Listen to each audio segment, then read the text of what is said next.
Today I'm going to teach you one of my very favorite things for staying happy and healthy and well, and that is how to make a green smoothie. It's incredibly simple, it's really quick, and it's probably the best thing you can do to add to your day when you're in a hurry to make sure that you're getting the nutrition that you need.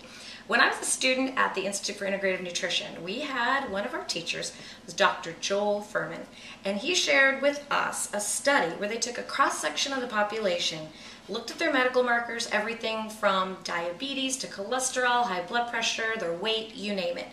And they also had been studying or keeping track of what these people were eating in their diet.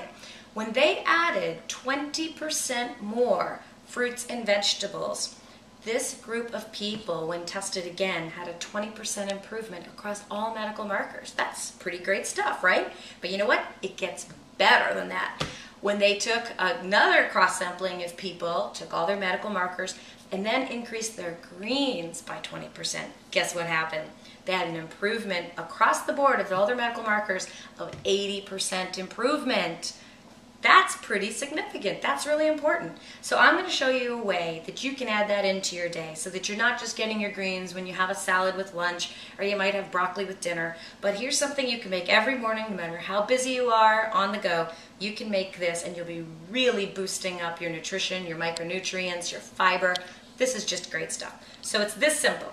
I'm going to start with 2 pears, one's green, one's yellow, and 2 apples. Now one thing you might notice, since I've got 3 green fruits in front of me here, is that people very often ask me, what's a green? And it's a great question because I think everybody asks it. And yes, things like lettuce, this is romaine, I've also got some spinach here, kale, Swiss chard, those are all leafy greens and they're fantastic for you. The darker green, the more it packs a punch with nutrition.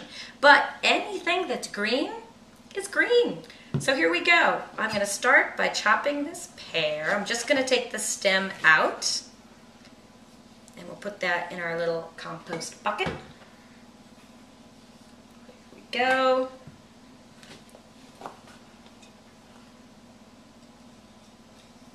I'm just taking the core out of these. I've actually seen people do it where they leave the core and the stem in, but I think that's better when you're juicing and not necessarily with a smoothie. Ooh, this one's a lot crunchier than the other one was. But it's a pretty simple process. Taking this out. This is a little crunchier, so I'll cut it a couple times going in.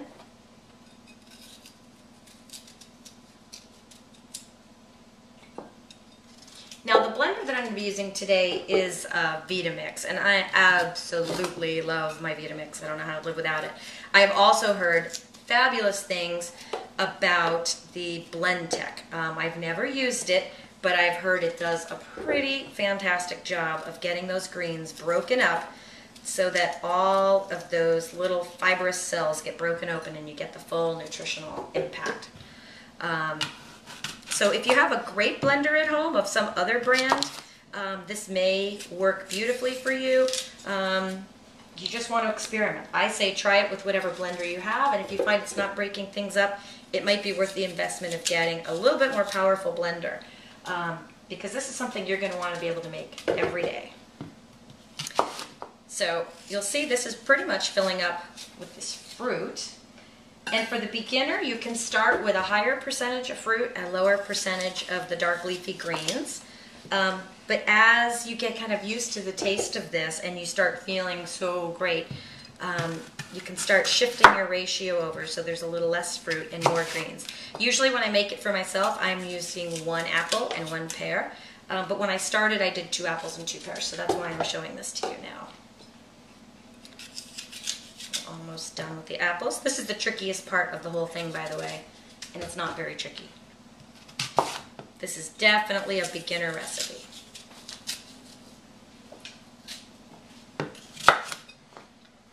Wow, this is almost filling our blender. Okay, so we've got the apples, we've got the pears. The next thing to do is add a little liquid. So I'm going to pour in some water here so that there's something to mix up. And I'll warn you now, this is going to be a little loud, but I'm going to turn this on. Look, it's great.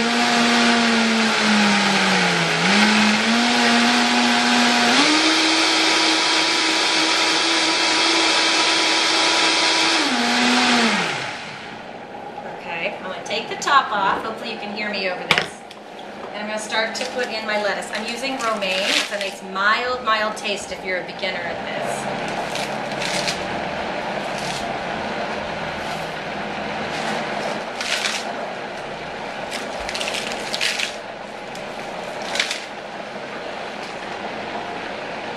Now, Finn, would you be my assistant and go get the plunger so I can tamp this down?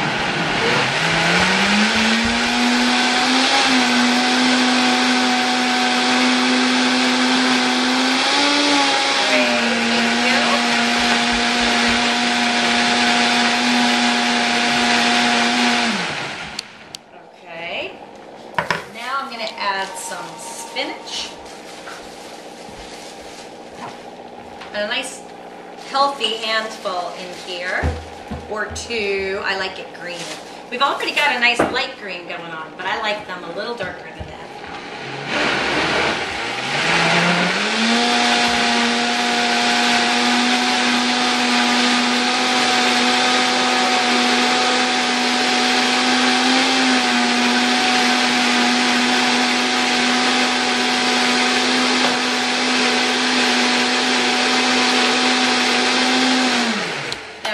Turn it off for a minute so you can hear me a little better.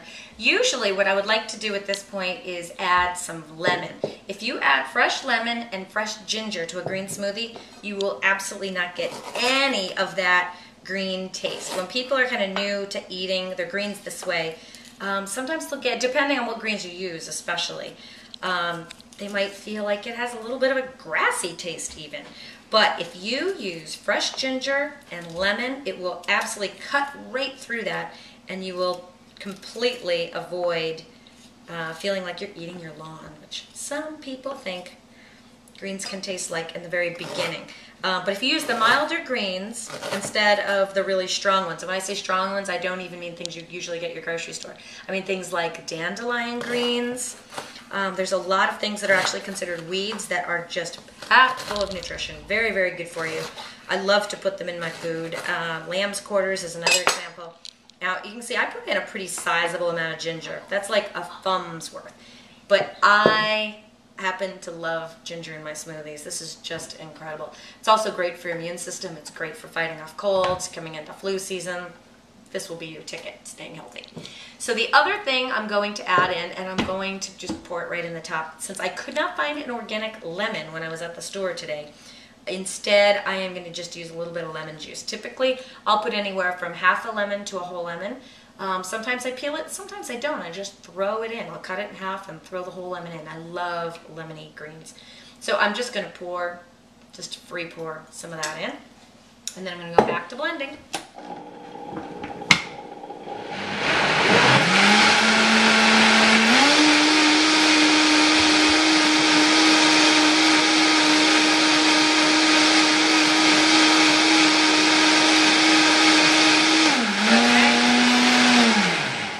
Looking pretty good to me.